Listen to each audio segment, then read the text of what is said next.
Hello student, welcome back to maths Adda 24/7। I Anita Sharma, your history mentor. Student, आज के session में हम करने वाले हैं क्लास 12th हिस्ट्री का चैप्टर 6 जिसका नाम है भक्ति सूफी ट्रेडिशन। तो बच्चों, जितना आपको ये चैप्टर मुश्किल लगता है उतना मुश्किल है नहीं, बहुत इजी चैप्टर है और बहुत ही इंटरेस्टिंग है। तो बिना टाइम वेस्ट किए हम चलते हैं अपने इस चैप्टर की तरफ। तो हम इस पूरे चैप्टर को इस सेशन में कवर करने वाले हैं और एक एक चीज को बहुत अच्छे से समझते हुए चलेंगे। ठीक है, हमारे चैप्टर का नाम है भक्ति सूफी ट्रेडिशन। तो आप बहुत सारे बच्चों का क्वेश्चन ये होगा कि मैडम ये भक्ति सूफी ट्रेडिशन कब, कहाँ से, कैसे स्टार्ट हुआ। तो मैं बताती हूँ इसकी पीछे की स्टोरी क्या है। दिल्ली, ये जो हमारे इंडिया में जो दिल्ली सल्तनत का रूल चल रहा था, मतलब दिल्ली के सुल्तानों का रूल चल रहा था, क्योंकि उन्हीं के आने से इस्लाम धर्म आया हमारे इंडिया में और उन्होंने इस्लाम धर्म का प्रचार बहुत जोर शोर से करना स्टार्ट कर दिया और हिंदुओं को साइड करते चले गए। हिंदुओं के टेम्पल्स तोड़े, मंदिरों को तोड़ फोड़ दिया था और काफ़ी सारे हिंदुओं को मुस्लिम्स में कन्वर्ट कर दिया गया था, यानी कि इस्लाम धर्म उनको कबूल करवा दिया था। ठीक है, हिंदुओं में, हिंदू धर्म में काफ़ी सारी बुराइयों के होते हुए लोग जो है कहीं ना कहीं से निराश भी थे। अब ऐसा तो नहीं था कि निराश होने की वजह से वो अपने धर्म को परिवर्तन कर दे, लेकिन यहाँ पर दिल्ली सुल्तानों के अत्याचार से, उनके ज़बरदस्ती से हिंदुओं को मुस्लिम बनाया जाने लगा। अब इस अत्याचार को रोकने के लिए या हिंदुओं का जो मुस्लिम में कन्वर्ट करना रहा था, इस तरह के सिस्टम को रोकने के लिए हमारे कुछ धर्म सुधारक आगे आएंगे और उनको क्या करना होगा कि सबसे पहले जो हिंदू धर्म में जो भी बुराइयां फैली हुई थी उनको असाइड करते हुए एक नए रास्ते पर लोगों को चलाना था, एक नया रास्ता लोगों को दिखाना था। और यही उनकी कोशिश जो है एक आंदोलन में कन्वर्ट हो जाती है। तो यहीं से स्टार्ट होता है कि लोग अब हिंदू धर्म में जितनी भी बुराइयां थी तो वो धीरे धीरे वन बाय वन जो है वो रिमूव होती चली गई। धर्म सुधारकों के प्रयास से हिंदू धर्म में जो बुराइयां फैली हुई थी अब वो धीरे धीरे खत्म होने लगी और इसी से फिर यहाँ पर चलता है एक ट्रेडिशन जिसका नाम है भक्ति सूफी ट्रेडिशन। राइट, तो सबसे पहले हम इसका इंट्रोडक्शन पार्ट पढ़ेंगे। तो बच्चे, ये जो है पूरे इंडिया में, उत्तरी भारत में भी, और यहाँ पर इसकी जो स्टार्टिंग होती है वो दक्षिण भारत से होती है, साउथ इंडिया से होती है। तो कब कैसे स्टार्ट हुआ देखो, from the 8th to 18th century. ठीक है, अब यहाँ पर बताया गया है 8 से 18वीं शताब्दी के बीच में भक्ति सूफी मूवमेंट जो है वो चलता है। Islam and the Sufi movement played an important role in the history of the medieval India. इस्लाम और कौन सा, सूफी मूवमेंट, ये इंडियन हिस्ट्री में एक बहुत ही अपना इंपॉर्टेंट रोल प्ले करते हैं। कैसे करते हैं कि यहाँ पर हिंदू जो है वो अपने धर्म को नीचा नहीं देख सकते थे, या अपने धर्म में इतना बड़ा अत्याचार वो लोग कर रहे थे, सुल्तान कर रहे थे, तो वो इन अत्याचारों को रोकना चाह रहे थे। तो इसके लिए वो क्या करेंगे, वो आगे आएंगे और आगे आएंगे, उनके साथ साथ में उनके फॉलोवर्स जुड़ेंगे। तो बस यहीं से ही भक्ति सूफी मूवमेंट जो है वो स्टार्ट हो जाता है। तो इस भक्ति सूफी ट्रेडिशन का क्या होता है, एक तरफ हिंदू एक तरफ मुस्लिम, तो दोनों में यहाँ पर अपने अपने धर्म को लेकर यहाँ पर विरोध एक दूसरे का वो करने लगते हैं। ठीक है, तो वो समझते हैं कि वो उनका धर्म बहुत ज़्यादा अच्छा है, वो समझते हैं कि नहीं हमारा धर्म बहुत अच्छा होता है। तो अपने अपने धर्म के अकॉर्डिंग जो है वो संप्रदाय क्रिएट कर लेते हैं, ऑर्गेनाइजेशंस बना लेते हैं। ठीक है, अपना अपने ग्रुप बना लेते हैं। इन्हीं ग्रुप में से दो नाम आपने सुने होंगे, अल्वराज और नैनार्स। ठीक है, दो ग्रुप सुने होंगे ना आपने, अल्वराज और Nayanars. Were the considered the founder of the bhakti movement in the south India. ऐसा माना जाता है और सच भी है कि यहीं से ही सदर्न इंडिया में अल्वराज और नैनार्स लोगों ने ही क्या किया, भक्ति सूफी ट्रेडिशन को या भक्ति मूवमेंट को स्टार्ट किया था। लेकिन कहाँ से, साउथ इंडिया से, सदर्न इंडिया से। Alvars were the devotees of the, अब हमें ये पता है, बच्चे बहुत कंफ्यूज होते हैं कि मैम अल्वराज किसके डिवोटीज थे, किसके भक्त थे, और नैनार्स किसके भक्त थे। तो मैं आपको बताती हूँ, ये जो अल्वराज है बच्चे, ये लॉर्ड विष्णु के डिवोटीज थे और जो नैनार्स हैं ये लॉर्ड शिवा के डिवोटीज थे। आप चाहो तो इसको ऐसे याद कर सकते हो, नैनार से नयन होता है ना, कि भगवान शिव के माथे पर, सर पर जो है वो एक तीसरी आंख होती है, तो नयन से लगा लेना कि भगवान शिव के वो डिवोटी थे जिनको नैनार कहा जाता था। ठीक है, both Alvars and Nayanar strongly criticise social and, अब इन्होंने, अल्वराज और नैनार ने, दोनों ही ऑर्गेनाइजेशंस ने, या दोनों ही ये जो ग्रुप थे, इन्होंने धर्म के अंदर, हिंदू धर्म के अंदर फैली हुई जैसे जाति प्रथा का बहुत ज़्यादा, कास्टिज्म का बहुत ज़्यादा इन्होंने विरोध किया। राइट, जो ब्राह्मणिकल सिस्टम चल रहा था कि ब्राह्मणों की डोमिनेंस हमारी पूरी सोसाइटी पर थी, उसको क्रिटिसाइज किया। ठीक है। तो इस तरीके से both the Alvars Nayanar strongly criticise the social and the religious malpractices. अब ये जो हवन यज्ञ वगैरह करते हैं, बलि प्रथा करते हैं, जादू टोना करते हैं, काला जादू करते हैं, इन सबको उन्होंने क्रिटिसाइज किया। ऐसा करने से तुम्हें मोक्ष की प्राप्ति नहीं होगी, या तुम्हारी जो भी डिजायर्स है, विश है, या जो भी तुम्हारी मनोकामना है वो पूरी नहीं होगी। तुम अच्छे कर्म करो, अच्छे कर्म करने के बाद ही तुम्हें मोक्ष की प्राप्ति होगी, या तुम एक सही रास्ते पर चल सकते हो। तो ऐसा कहना था किनका? नयनार्स और अल्वराज का। The mosaic of the religious beliefs and practices. अब ये मोसेक्स क्या होते हैं बच्चे?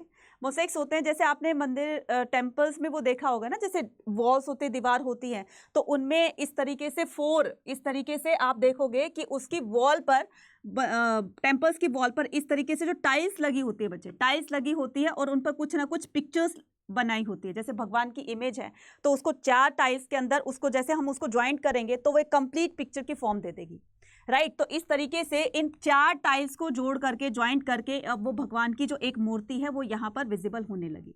तो ये जो क्या कहते हैं कि a wide range of the god and goddess were found in the sculpture as well as in the text. अब ये पूरी भगवान की मूर्ति बन गई है, एक फॉर्म बन गई है। अब इसी पीसेस को क्या कहा जाता है? मोसेक कहा जाता है, अलग अलग पीसेस को, ठीक है। Wide range of the god and goddess were found in the sculpture. बहुत सारे देवी देवताओं के स्कल्पचर्स, मूर्तियां हमें मिलती हैं। और पुरानिक टेक्स्ट ये कहते हैं compose and compile the simple Sanskrit language. जो हमारे प्राचीन काल में वेद पुराण लिखे गए थे वो टिपिकल संस्कृत में लिखे गए थे। आज की संस्कृत की तरह नहीं है, इजी है और इजीली हम पढ़ भी लेते हैं, लेकिन पहले की जो संस्कृत थी बहुत ज्यादा टिपिकल थी, ठीक है। हाँ, तो which could be accessible to women and Shudras. और उसमें इतनी ज़्यादा बुराइयां फैली हुई थी कि ना तो जो वेद पुराण होते थे उसको विमेन्स पढ़ सकती थी, तो बिल्कुल भी अलाउ नहीं था। और जो सबसे नीची कैटेगरी के थे, शूद्र, ना ही वो उसको हाथ लगा सकते थे, उनको पढ़ सकते थे। अगर उन्होंने टच भी कर लिया तो वो चीज़ अपवित्र हो जाएगी। ऐसा हमारी सोसाइटी में था पहले, ठीक है। उसके बाद क्या था कि इसी तरह की बुराइयों को हमारे जो धर्म सुधारक होंगे, हमारे सोशल रिफॉर्मर्स होंगे, रिलीजियस रिफॉर्मर होंगे, वो इनको दूर करेंगे। Who were generally provide the Vedic learning. अब क्या करेंगे? इन्हीं को क्रिटिसाइज करेंगे और ये एक नई प्रथा लेकर आएंगे कि कौन से ऐसे, उसमें लिखा है, वेद पुराण में लिखा है कि इनके टच करने से विमेन की एंट्री अगर टेम्पल में हो गई तो जो है वो टेम्पल ही पूरा अपवित्र हो जाएगा।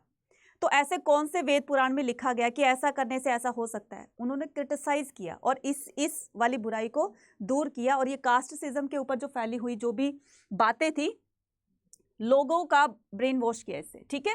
So the integration of the cult. अब हम बात करते हैं किसकी? इंटीग्रेशन ऑफ द कल्ट्स की। तो ये जो मूर्ति पूजा का एक तरह से ये जो प्रचलन था बच्चे, ये था तो पहले भी, लेकिन इसमें कुछ सुधार आएंगे, कुछ रिफॉर्म्स किए जाएंगे। Historians who have tried to understand these developments suggested that these were least two processes of the work. अब ये क्या करेंगे कि जो शूद्रास और जो महिलाएं इसको उसमें टेम्पल्स में एंट्री नहीं थी या उनके वेद पुराण को टच करने से वो अपवित्र हो जाएगी, इस तरह की जो बातें फैली हुई थी उनको रिमूव करना था। तो इसके लिए क्या करना था? अब जैसे यहाँ पर हम एक एग्जाम्पल लेते हैं, जैसे जगन्नाथपुरी का जो टेम्पल है, राइट। तो उसमें पुरी में जो टेम्पल है जगन्नाथपुरी जिसको बोलते हैं, तो उसमें 3 मेन डिटीज रखी गई हैं। किस किस की? सुभद्रा की, बलराम की और श्री कृष्ण की, ठीक है। तो वो एक शूद्र जाति के एक पर्सन ने ही उस मूर्ति को बनाया था। तो यहाँ पर कहीं ना कहीं वो चीज़ ब्रेक हुई, कहीं ना कहीं वो जो मिथ फैला हुआ था, जो बातें फैली हुई थी कि इनके ऐसा करने से वो अपवित्र हो जाएगा, अब वही उसी छोटी कास्ट के लोगों ने या छोटी कास्ट के पर्सन ने उसको बनाया और वही पूजनीय हो गया। अब ये बात बिल्कुल खंडन हो गई इस बात का। तो इसमें बताया जा रहा है कि one was process the dissettlementing the Brahmanical ideas. It was the exemplified by the composition, compilation and the preservation of Puranic text in a simple Sanskrit verses. अब इनका काम क्या होता है कि चलो ठीक है, जो भी टिपिकल संस्कृत में जो वैदिक पुराण, जो वेद पुराण लिखे गए हैं, सबसे पहले इनको कन्वर्ट करना होगा किसमें? सिंपल संस्कृत में, जिससे कि लोगों के, अब ठीक है सोसाइटी थोड़ी थोड़ी डेवलप होने लगी थी और लोग पढ़ने लिखने लगे थे। यहाँ तक कि जो फीमेल भी थी उनको भी थोड़ा थोड़ा पढ़ाई लिखाई की तरफ उनका भी रुझान किया गया, ताकि फीमेल भी पढ़ करके और वो अपने आने वाली जनरेशन को थोड़ा सा अपना भी उनमें कंट्रीब्यूशन दे सके। अब ऐसे ही अल्वराज और नैनार्स में जो एक फैला हुआ था कि मेल जो है वही भक्त बन सकते हैं, कोई फीमेल भक्त नहीं बन सकती है, तो बाद में ये सारी चीज़ें हम डिस्कस करेंगे कि महिलाएं भी अब इस भक्ति आंदोलन में आगे पार्टिसिपेट करेंगी और वो इस मिथ को ब्रेक करेंगी कि महिला डिसाइपल क्यों नहीं बन सकती है, महिला डिवोटी क्यों नहीं बन सकती है, ऐसा क्या रीज़न है। तो वो इस चीज़ को ब्रेक करेंगी और वो आगे आएंगी और अपने आप को प्रूफ करके दिखाएंगी। तो एक बार जब प्रूफ हो जाता है फिर तो निकल पड़ती है, फिर उनकी तरह लाखों महिलाएं जो हैं वो इस भक्ति आंदोलन में पार्टिसिपेट करती हैं, राइट। तो अब हम क्या करेंगे, they were meant to be accessible to the women and the Shudras who were excluded from the Vedic learning, जिनको बाहर किया गया था, किनको, फीमेल्स को, और इनको शूद्रास को एक तरह से डिस्कार्ड कर दिया गया था, बाहर कर दिया गया था कि तुम लोग ना तो संस्कृत पढ़ लिख सकते हो और ना ही तुम्हें टेम्पल में जाना है, तुम्हारे जाने से वो चीज़ अपवित्र हो जाएगी। बस इसी को उन्होंने क्या किया, ब्रेक किया, क्रिटिसाइज किया और इस मिथ को झुटलाकर दिखलाया। अब हम क्या करते हैं, आगे पढ़ते हैं, डिफरेंस एंड द कॉन्फ्लिक्ट। अब देखो चीज़ें जब चेंज होती हैं, कोई भी अगर हम चेंज लेकर आते हैं, चाहे वो आपका रेवोल्यूशन है, रिबेल, कुछ भी एक कुछ भी चेंज हम लेकर आते हैं, या अपने घर की फैमिली में ही बात कर लीजिए, तो अब तक जो हमारी फैमिली में नहीं हुआ था, अचानक से कोई आता है और वो एक नई शुरुआत करता है, तो स्टार्टिंग में उसको काफ़ी सारी मुश्किलों का, काफ़ी सारी प्रॉब्लम्स को फेस करना पड़ेगा। सेम ऐसे ही ये जो बहुत हज़ारों सालों से हिंदुओं में जो ट्रेडिशन चलता आ रहा था, इसको एकदम से चेंज नहीं किया जा सकता। तो ये धीरे धीरे चेंज होंगे, लेकिन चेंज होंगे तो सही ना। जहाँ पर भी इसकी स्टार्टिंग की गई, पहले उनको क्रिटिसाइज़ किया गया। अब ब्राह्मणों का पहले पूरा का पूरा डोमिनेंस थी हमारी इंडियन सोसाइटी के ऊपर, अब उनको क्रिटिसाइज़ किया जा रहा है। तो ब्राह्मणों को ये बात हजम नहीं हो रही थी कि ऐसा क्यों है यार, ये जो वेद पुराण है, ये तो हमारे वेदों में लिखा गया कि ब्राह्मणों को ही संस्कृत पढ़ने का अधिकार है। उन्होंने उनको क्रिटिसाइज़ किया कि बताओ जरा, दिखाओ हमें कहाँ लिखा है, नहीं मिला प्रूफ, डिफरेंस। और इसी की वजह से क्या होने लगते हैं, कॉन्फ्लिक्ट होने लगते हैं। कॉन्फ्लिक्ट आप समझते हो, झगड़े वगैरह। तो the form of the worship often associated with the goddess and classify the tantric. Tantric worship was the widespread in the subcontinent. It was open to women and men. अब ये तांत्रिक देखो, दो उसमें कहा जाता है, दो उसमें, एक तो तांत्रिक होता है जो जादू टोना करता है, काला जो ब्लैक मैजिक करता है, तो वो तांत्रिक हो गया। जो सिद्धियां प्राप्त करता है कि मेरे ऐसा करने से मैंने बहुत ज़्यादा जो है वो मैंने इसमें PhD की हुई है, राइट, तो मैं इस चीज़ को सॉल्व कर सकता हूँ, तुम्हारी इस प्रॉब्लम को सॉल्व कर सकता हूँ। तो इस तरह की इंडियन सब कॉन्टिनेंट के अंदर इस तरह का ये जो सिस्टम था ये फैला हुआ था, जिसमें मैन और वुमेन दोनों ही पार्टिसिपेट करते थे।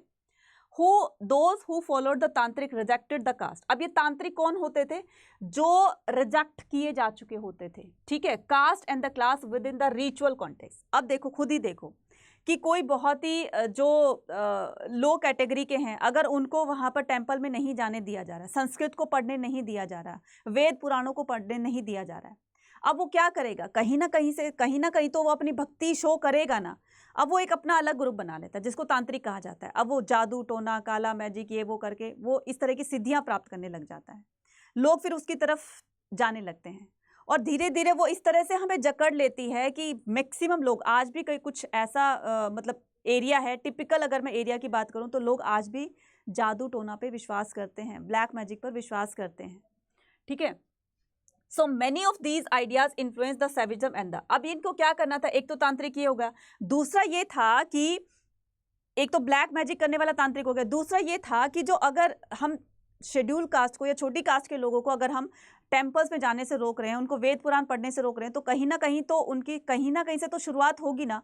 यही शुरुआत उनको उनकी भक्ति मार्ग की तरफ लेकर जाती है, ठीक है। और यही शुरुआत जो थी वो कहाँ से होती है, वो शैविज्म से होती है और वैष्णोइज्म से होती है और बौद्धिज्म से होती है, ठीक है। अब धीरे धीरे देखो कहाँ पर चीज़ें चेंज हो रही है, कैसे चीज़ें चेंज हो रही है। तो poems of the prayer, early tradition of the भक्ति।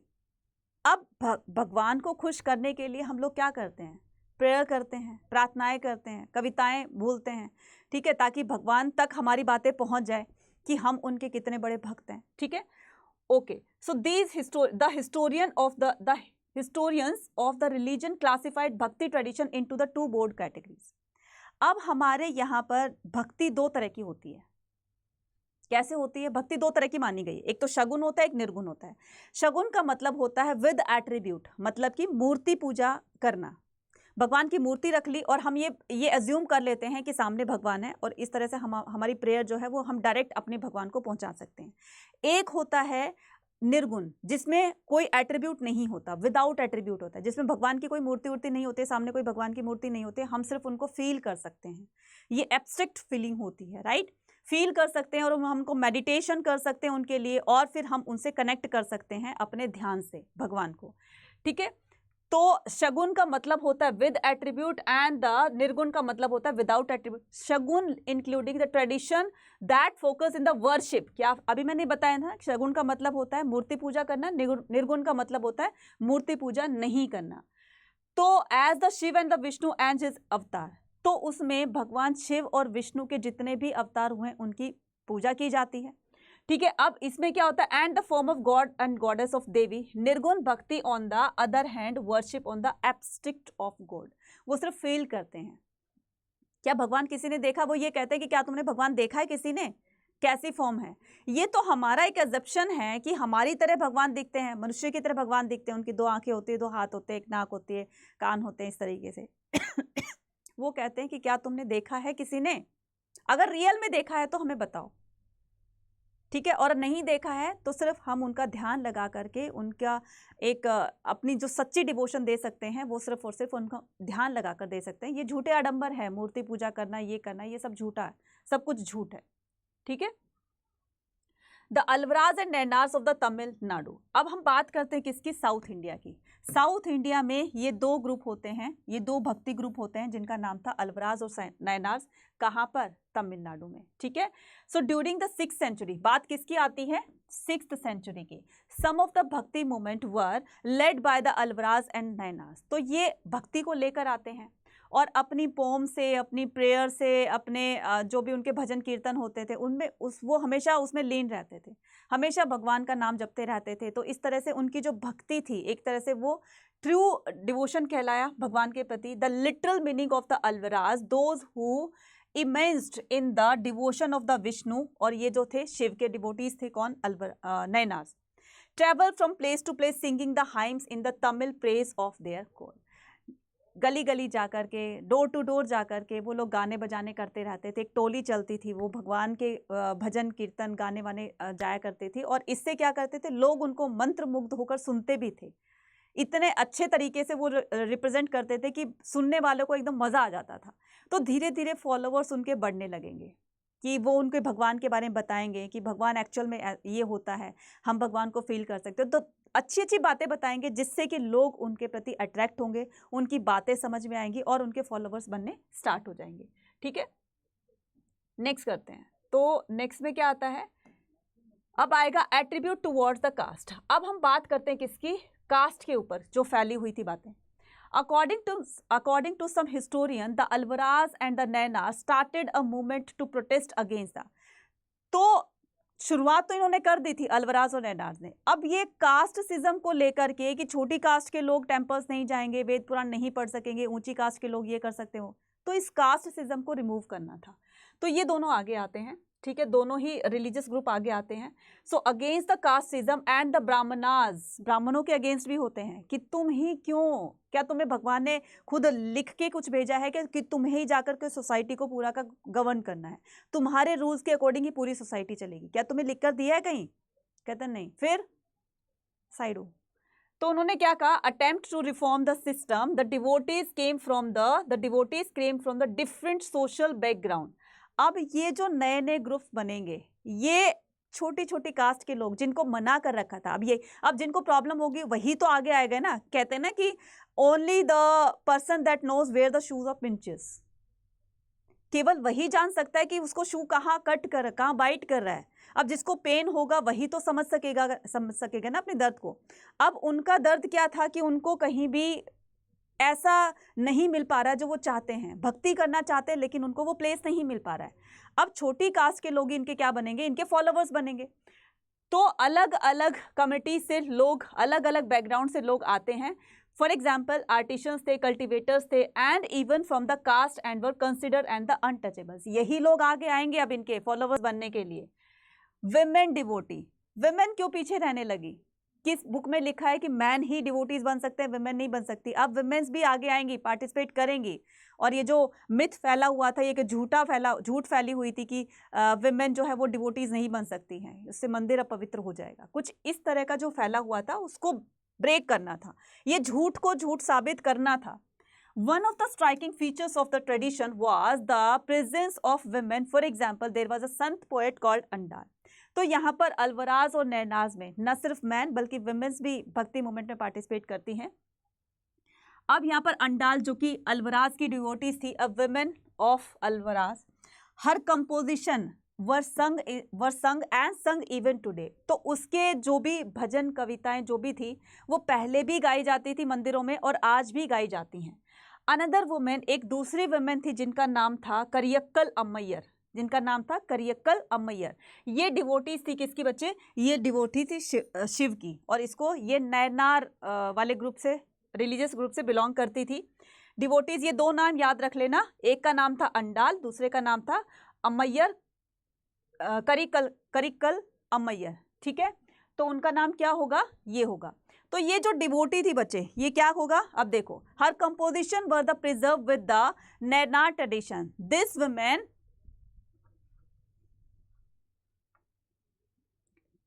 हर composition were sung and sung even today. Another women Karaikkal Ammaiyar, a devotee of lord Shiva, ठीक है, path extreme asceticism to attain her goal. तो उनका गोल क्या था?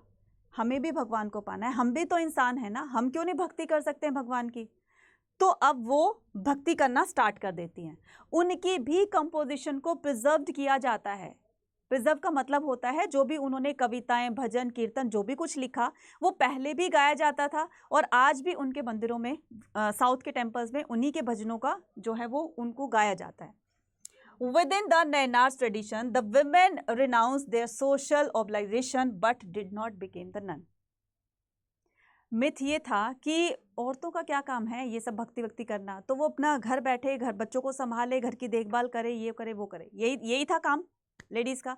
लेकिन यहाँ पर यहाँ पर इस चीज को झूठ ठहराया गया कि हम लोग भी भक्ति कर सकते हैं और घर में रहकर ही भक्ति कर सकते हैं। हम कोई नन नहीं बन रहे हैं, हम कोई अपना घर को छोड़कर हम तपस्विनी नहीं बन रहे हैं। हम घर भी देखेंगे और साथ में हम भगवान की भक्ति भी करेंगे। तो इस तरीके से ये दोनों कंसेप्ट को साथ लेकर चलती है और ये कंसेप्ट लोगों को बहुत अच्छा लगता है, खास करके वुमेन्स को, कि उन्होंने अपने घर वालों को या अपने बच्चों को भी नहीं छोड़ा, भक्ति भी कर रही हैं और अपना घर भी संभाल रही हैं। क्लियर है? Relation with the state. The Chola rulers supported the Bhakti tradition and built temple for Shiva and the Vishnu.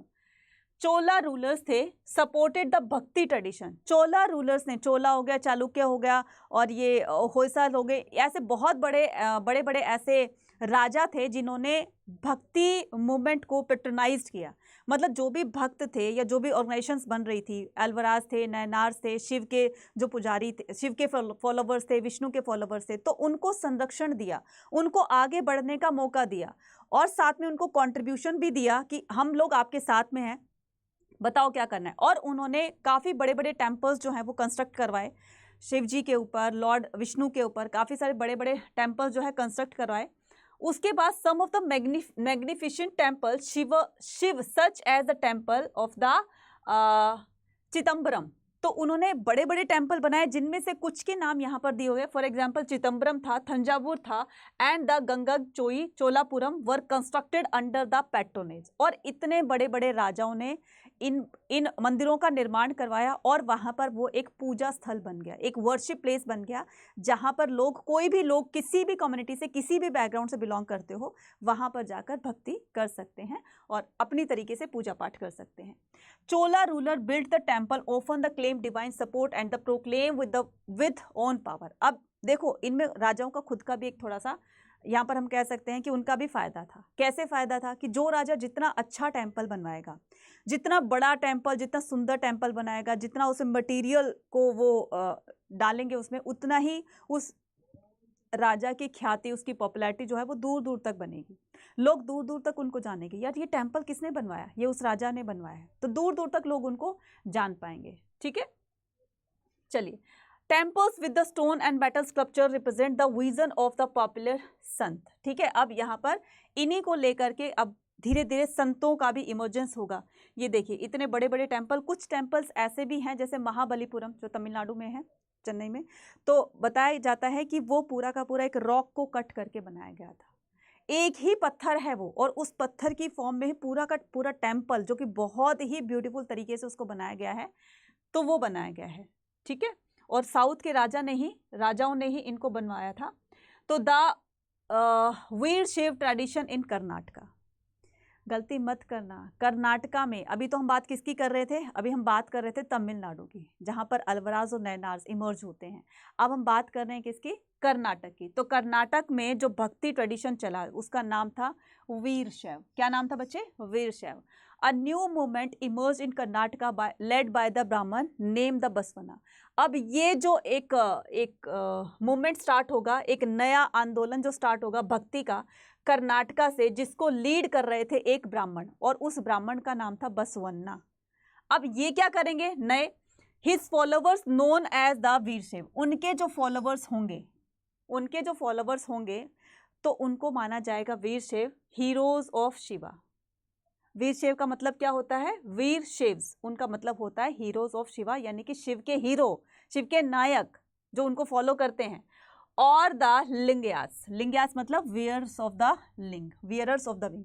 अब आपने देखा होगा ना कि शायद आपने अपनी फैमिली में देखा होगा कि एक वो धागा सा बांधते हैं अपने बॉडी पर, उसको भी तो यही बोलते हैं ना, आई थिंक तो जनेऊ टाइप में कुछ बोलते हैं, तो उसको भी लिंग्यास कहता है, वियरर्स ऑफ द लिंग्यात। और लिंग की शिवलिंग को भी कहा जाता है। देखो हमारे नॉर्थ इंडिया में क्या होता है कि हम भगवान शिव की मूर्ति की भी पूजा करते हैं और शिवलिंग की भी पूजा करते हैं, लेकिन ये लोग जो होंगे, जो लिंग्यात्स वाले होंगे, ये सिर्फ शिवलिंग की ही पूजा करते हैं। ये लोग भगवान की मूर्ति बनाकर पूजा नहीं करते हैं, भगवान शिव के शिवलिंग की पूजा किया करते हैं। ठीक है, so the Lingayat challenge the idea of, इन्होंने, ये जो लिंग्यात्स होते थे, जो वीरशैव्स होते थे, ठीक है, तो important community in the region to the date. तो ये जो लिंगयात्स होते थे, challenge to the idea of caste, इन्होंने कास्ट वाले आइडियाज को चैलेंज किया। Pollution the theory of the rebirth, इन्होंने रीबर्थ, और पॉल्यूशन किसको कहा गया है, अनटचेबल्स को, मतलब एक जो बुराई फैली हुई है ना, एक कास्टिज्म फैला हुआ है और अनटचेबल्स को बिल्कुल ही डिस्कार्ड कर दिया गया है। तो इस तरह की बातों को उन्होंने क्रिटिसाइज किया, निंदा की उन्होंने बहुत। तो pollution theory of the rebirth, किसने देखा है रीबर्थ, उस पर क्वेश्चन किया, क्या होता है पुनर्जन्म। तो पुनर्जन्म वगैरह कुछ नहीं होता, अगर तुम अपने इस जन्म में अच्छे कर्म करते हो तो उसी के बेस पर तुम्हें अगला जन्म मिलता है, उसी का फ्रूट जो है तुम्हें, या तो वो कहते हैं कि तुम्हारा जो भी अच्छे कर्म है वो तुम्हें इसी जन्म में उसका फ्रूट मिलेगा। किसने देखा है कि आज तुम अच्छे कर्म कर रहे हो, उसका फल तुम्हें आगे मिलेगा। इस तरीके से बातें करते थे। Etcetera encourage the post puberty marriage and the remarriage of the widow. ठीक है, तो उन्होंने कहा कि जब एक छोटी सी उम्र में, एज में, जब एक स्त्री विधवा हो जाती है तो उसको पुनर्विवाह करने का भी उन्होंने राइट दिलवाया। सो आर अंडरस्टैंडिंग द, होता ये था कि पहले जिसके हस्बैंड की डेथ हो जाती थी तो सती सिस्टम बहुत ही ज़्यादा प्रचलन में था पुराने टाइम में। तो उनको क्या करते थे, ज़बरदस्ती उनको उनकी हस्बैंड की चिता पर बिठा देते थे कि तुम्हें अपने हस्बैंड के साथ मरना ही होगा, जलना होगा, क्योंकि तुम इनकी संगिनी हो, 7 जन्मों का बंधन तुम्हारे साथ बंधा हुआ है। तो इस तरीके से बहुत ज़्यादा ये बुराइयां फैली हुई थी, तो उन्होंने उन्हीं को क्रिटिसाइज किया है। Are understanding the Vira Shaiva tradition is derived from the vachanas. अब देखो, वीर शैव ट्रेडिशन इज डिराइव्ड, अब ये जो वीर शैव ट्रेडिशन है ना बच्चे, ये वचन से डिराइव्ड हुआ है। वचन का क्या मतलब होता है, मेरा ये वचन है, वचन का मतलब क्या होता है, मेरे कहे गए वर्ड्स, जो मैंने कहे हैं उनको वचन ही तो कहा जाता है ना, कि मेरा ये वचन है। वचन का मतलब जो भी मैंने कहे हैं, कि कंपोज्ड इन द कन्नड़। अब ये जो वचन होते थे, जो भी कहे गए वर्ड हैं, मतलब जैसे बसवाना ने जो भी कुछ कहे थे, उनकी कंपोजिशन को या उनकी टीचिंग्स को एक बुक में लिख दिया और उसको लिखा, कंपोज इन द कन्नड़ भाषा में लिखा गया by women and the man who join the movement. जो जिस मैन विमेन ने इस मूवमेंट को ज्वाइन किया था, किसको, वीर शैव मूवमेंट को, ठीक है, लिंग्यात्स मूवमेंट को, जिसने भी ज्वाइन किया था, तो उन्होंने ही क्या किया, इनके ऊपर बुक लिखी थी। ठीक है, religious ferment in the North India. अब हमने बात किसकी करी थी? हमने बात करी थी नॉर्थ इंडिया की, अब हम बात करेंगे साउथ इंडिया की, अब हम बात करेंगे नॉर्थ इंडिया की। अकॉर्डिंग टू द हिस्टोरियंस के according, North India there was a period when the several Rajput states emerged and in the most of these state brahmanas occupied important place by the performing rituals। भाई हमारे north India में ऐसा हो रहा था कि पूरी सोसाइटी को वही लोग गवर्न करते थे अपने नियम के अकॉर्डिंग। जो भी उन्होंने धर्मसूत्र, धर्मशास्त्र, मनुस्मृति में जो भी नियम लिखे गए थे उसी के अकॉर्डिंग पूरी सोसाइटी को नियम पर चलना पड़ता था। ठीक है, there was no attempt the question to their position directly. उनको कोई डायरेक्ट क्रिटिसाइज नहीं कर सकता था ब्राह्मणों को। ठीक है, तो at the same time there were the often religious leader to were out of the orthodox Brahmanical system and were gaining ground. तो ये जो छोटे तबके के लोग होंगे, जो लो लेवल के होंगे, अब वही इमर्ज होंगे, क्योंकि पेन तो प्रॉब्लम तो वही फेस कर रहे हैं ना। तो प्रॉब्लम जिनको फेस होगी वही लोग एक नया चैप्टर ओपन करेंगे, एक नई शुरुआत करेंगे किसी न किसी चीज की। तो ये लोग क्या करते हैं, एक ग्राउंड लेवल से उठ करके और ये आगे आते हैं। So these include in the Nathas. अब ये लोग कौन होंगे? ये लोग नाथ होंगे जो सिद्धियां प्राप्त करते हैं। नाथास होंगे, जोगीज होंगे एंड द सिद्धास। तो नाथ होंगे, जोगीज होंगे, जैसे बोलते हैं ना कि कौन सा अलख निरंजन। तो कुछ ऐसे भी होते हैं जो सिद्धियां प्राप्त कर चुके होते हैं। अब ब्राह्मणों ने, ठीक है, ब्राह्मणों ने सबको रिस्ट्रिक्ट किया हुआ था, उनके अलावा कोई भी ऐसा कोई काम नहीं करेगा, धार्मिक काम नहीं करेगा। तो अब वो कहीं ना कहीं से तो शुरुआत करेंगे ना, तो उन्हीं लोगों की शुरुआत यहाँ से होंगी। फॉर एग्जाम्पल नाथ हो गए, सिद्धास हो गए, जोगीज हो गए। Many of the came from the artisanal group. उनमें से कुछ आर्टिशनल्स ग्रुप के होंगे, वीवर्स ग्रुप के होंगे, कपड़ा बुनकर वाले ग्रुप के होंगे, हु वर वेल रिकॉग्नाइज्ड। अब वीवर्स की बात आती है तो कबीर का नाम सबसे पहले हम याद करते हैं, संत कबीर का। वो एक वीवर थे बच्चे, जुलाहा थे। ठीक है, तो उन्होंने जो इंडियन सोसाइटी को एक तरह से जो भी अपनी टीचिंग्स के थ्रू एक संदेश दिया, वाकई में बहुत ज़्यादा वो अप्रिशिएबल है। ऐसा उनको नहीं था कि वो हिंदू मुस्लिम को लेकर के अपना अलग अलग वो कर रहे हैं कि हिंदू अपने धर्म को सुपीरियर बता रहे हैं, मुस्लिम अपने धर्म को। तो उन्होंने दोनों को कंबाइन करके सबको अच्छी अच्छी बातें बताई, इसीलिए उनको ग्रेट संत बोला जाता है। ठीक है, वन ऑफ द ग्रेट संत। अब हम क्या करते हैं, अब आगे चलते हैं। तो आगे की कहानी, new strand in the fabric Islam tradition. अब बात आती है किसकी? बात आती है न्यू फैब्रिक, क्या कहते हैं, the new strand in the fabric Islamic tradition. अच्छा, ये इस्लामिक ट्रेडिशन क्या होता है बच्चे? जिसमें इस्लाम धर्म को बहुत ज़्यादा जो है वो बल दिया जाता है। ठीक है,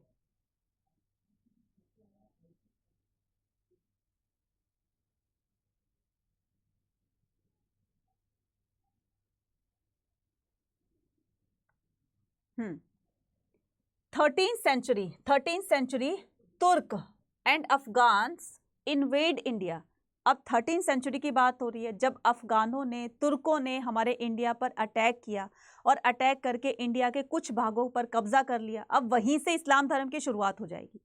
ठीक है, तो invaded India and establish to the Delhi Sultanate. मैंने स्टार्टिंग में बताया था ना कि दिल्ली सल्तनत का निर्माण होगा। जब दिल्ली के सुल्तान वो बनेंगे तो वो इस्लाम धर्म को, ऑब्वियसली बात है कि वो अपने धर्म को प्रोपोगेट करेंगे, उसका प्रचार प्रसार करेंगे। So theoretical the Muslim ruler were to be guided by the ulema. तो जो मुस्लिम रूलर होते थे उनको उलेमा गाइड करता था। जैसे हमारे यहाँ रूलर को कौन, राजाओं को कौन गाइड करता था? ब्राह्मण करते थे। ऐसे ही उनके उलेमा करते थे, धर्म से रिलेटेड बातें बताते थे। And follow the rules of the Sharia. अब ये जो रूल्स ऑफ शरिया मतलब कि धर्म के जो भी नियम होते थे, रिलीजियस रूल होते थे, इस्लामिक रूल होते थे, उसको शरिया कहा जाता है। मैं यहाँ पर लिख देती हूँ इस्लामिक रूल। ठीक है, इस्लामिक रूल्स होते हैं, उनको क्या कहा जाता है बच्चे? शरिया। और ये इस्लामिक रूल ही अब पूरी सोसाइटी पर लागू किए जाएंगे। Clear? Faith of the ruler and the subject. अब रूलर और सब्जेक्ट्स पर, रूलर कौन होते हैं? राजा होते हैं। सब्जेक्ट कौन होती है? प्रजा होती है। ठीक है, रूलर कौन होते हैं? राजा, और ये प्रजा। Faith of ruler and subject. ठीक है, विश्वास किसके ऊपर? राजा और प्रजा का जो बीच बॉन्डेशन है, रिलेशन है, वो किस तरह का होगा इसमें। मोहम्मद बिन कासिम पहली बात सुनो, मोहम्मद बिन कासिम सबसे पहले जो अफगान इंडिया में आया था, जिसने शुरुआत की इस्लाम धर्म की, उसी के साथ में इस्लाम धर्म हमारे इंडिया में आया था। तो उसने सिंध को कन्क्वेयर किया कब? 711 में। ध्यान से देख लो, Sindh became a part of the caliph's domain. अब ये जो सिंध था बच्चे, ठीक है, सिंध पर उनका अधिकार हो गया तो एक कैलिफ डोमेन हो गया, तो वहां पर इस्लाम धर्म जो है वो लागू किया गया। During the 13th century the Turk and the Afghan establish the Delhi Sultanat. तुर्कों ने और अफगानों ने मिलकर के दिल्ली सल्तनत की स्थापना की। सल्तनत were also formed in the Deccan and the other part of. अब धीरे धीरे उनकी पहले सिंध को कब्जा किया, फिर आसपास के एरिया को कब्जा किया, फिर एक टाइम आएगा जब वो पूरे दिल्ली को, पूरे इंडिया को जो है वो कैप्चर कर लेंगे, राइट। तो ये सिलसिला जो है वो मुगल काल तक चलता है, इस्लाम धर्म वाला। और वो इस्लाम धर्म को लेकर के जब आए थे तो वो बहुत हिंदुओं को तो बहुत ही उन्होंने क्रिटिसाइज किया, हिंदुओं पर अत्याचार किया, काफ़ी सारे हिंदुओं को मुस्लिम्स में कन्वर्ट कराया, इस्लाम धर्म उनको कबूल करवाया, ज़बरदस्ती करवाया। तो वो सिलसिला जो है वो मुगल टाइम तक चलता रहा था। जैसे औरंगजेब ने भी काफ़ी सारे जो सिख गुरु थे उनको कंपेल किया, फोर्स किया कि वो लोग इस्लाम धर्म को कबूल कर लें, लेकिन नहीं किया। चाहे उनकी जान चली गई इसके लिए, लेकिन उन्होंने घुटने नहीं टेके, ठीक है। तो सल्तनत were also formed in the Deccan and the other part of the sub continent. अब ये धीरे धीरे न सिर्फ डेक्कन में बल्कि इंडिया के दूसरे भागों में भी इस्लाम धर्म फैल जाता है। Islam was recognised as the religion several areas. इस्लाम को इंडिया के काफ़ी सारे एरियाज में कबूल कर लिया गया, लागू करवा दिया गया। So this continue with the establishment of the Mughal empire, और ये मुगल एम्पायर तक चलता है। Muslim rulers were to be guided by the ulema which were expected. Muslim rulers को उलेमा गाइड करता था, ठीक है, which were expected to ensure that rule according to the शरियास। और अगर हम शरिया के अकॉर्डिंग चलेंगे तभी जाकर हम अपनी कंट्री को एक शांतिपूर्ण कंट्री बना सकते हैं, ठीक है, और इसी के ज़रिए हम अपनी सारी एक्टिविटीज़ करेंगे। तो एक वर्ड आता है इसमें जिमी, ठीक है, एक वर्ड आता है इसमें जिमी। जिमी का मतलब होता है प्रोटेक्टेड। क्या मतलब होता है? प्रोटेक्टेड मतलब सुरक्षित, ठीक है। तो and is derived from the Arabic word जिम्मा। तो ये जिम्मी जो है वो जिम्मा वर्ड से डिराइव्ड हुआ है। सो प्रोटेक्शन, जिसका मतलब होता है प्रोटेक्शन मतलब सिक्योर, एक तरह से सुरक्षा। The popular practice of the Islam. अब इस्लाम धर्म में ऐसी कौन सी बातें होती है, ऐसी कौन सी प्रैक्टिसेस होती है, ऐसी कौन सी एक्टिविटीज़ होती हैं जिससे कि इस्लाम धर्म इतनी तेज़ी से आगे बढ़ा, ठीक है। वैसे तो इस्लाम धर्म के फाउंडर कौन थे, मुझे कमेंट सेक्शन में लिखकर बताना कि इस्लाम धर्म के फाउंडर कौन थे। इंडिया में आया ये तो ठीक है, मोहम्मद बिन कासिम लेकर आया था क्योंकि वो पहला अफगान था, उन्हीं के थ्रू जो है वो इंडिया में आता है इस्लाम धर्म। लेकिन इस्लाम धर्म के फाउंडर कौन है, मुझे कमेंट सेक्शन में आप लोग लिखकर बताएंगे।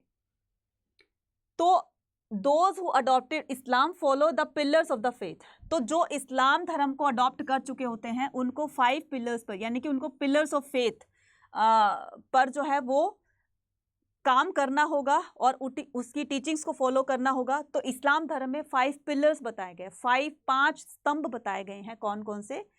कि there is a one god, एक ही भगवान होता है। अब इस्लाम धर्म में ऐसा नहीं कि बहुत सारे 36 तरह के 84 लाख जो है तरह के भगवान होते हैं, ऐसा कुछ नहीं है। एक अल्लाह होता है, सभी लोग उसी की इबादत करते हैं।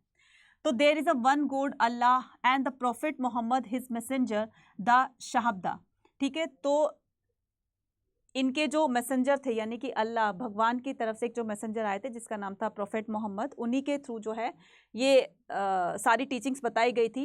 उन्होंने बताया कि ऑफरिंग प्रेयर भी करनी होगी 5 टाइम्स इन अ डे, जिसको नवाज कहा जाता है, कि हम लोग मतलब हम लोगों को दिन में 5 बार नमाज पढ़नी चाहिए। तो इस तरह का उनका एक ये 5 जो मेन टीचिंग्स थी, पिलर्स थे, इन पर ही काम करना होगा, इनको स्ट्रिक्टली फॉलो करना होगा। गिविंग आर्म्स होता है बच्चे ज़कात का मतलब होता है गरीबों में खैरात बांटना होता है, ठीक है। तो ये भी उनमें बताया गया है कि आपको अपनी अर्निंग का कुछ % जो है वो दान करना होता है, जिससे कि आप जो है आपके जो अच्छे कर्म है वो अल्लाह के दरबार में काउंट किए जाएंगे। फास्टिंग भी की जाएगी, ठीक है, during the month of the Ramzan. तो रमजान में 30 डेज की फास्टिंग होती है, ठीक है। तो ये भी उसमें टीचिंग्स में पिलर्स में शामिल किया गया है। सावन में performing the pilgrimage of the Mecca, और फिर बाद में इन सभी कामों के बाद में आपको अपने जीवन में कम से कम एक बार मक्का मदीना की हज यात्रा करनी है। तो ये 5 पिलर्स थे। पिलर्स कौन कौन से थे कि एक गॉड होता है, ठीक है, और दिन में 5 बार नमाज पढ़नी होती है, ज़कात दिया जाना चाहिए, नमाज पढ़नी चाहिए, और एक बार अपनी लाइफ में हज यात्रा जरूर करनी चाहिए। ये 5 पिलर्स थे, ठीक है। Name for communities. अब नेम्स फॉर द कम्युनिटीज, कौन कौन सी कम्युनिटीज के क्या क्या नेम थे देखना।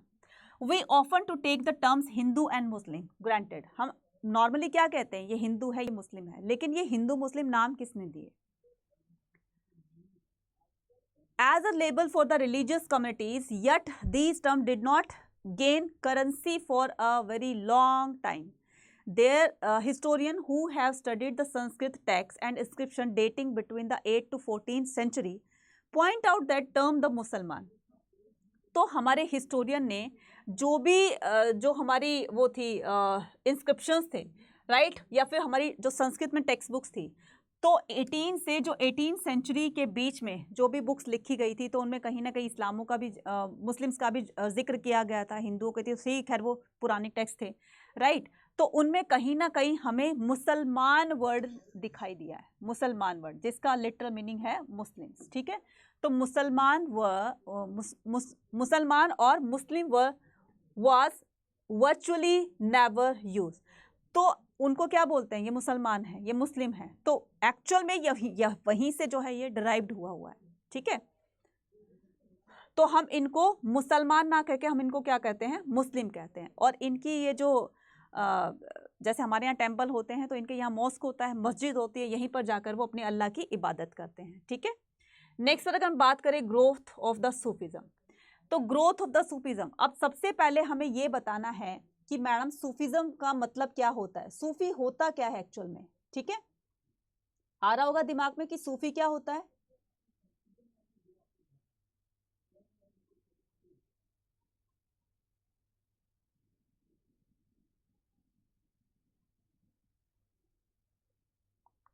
देखो, सूफी जो वर्ड है ना बच्चे, सूफी जो वर्ड है वो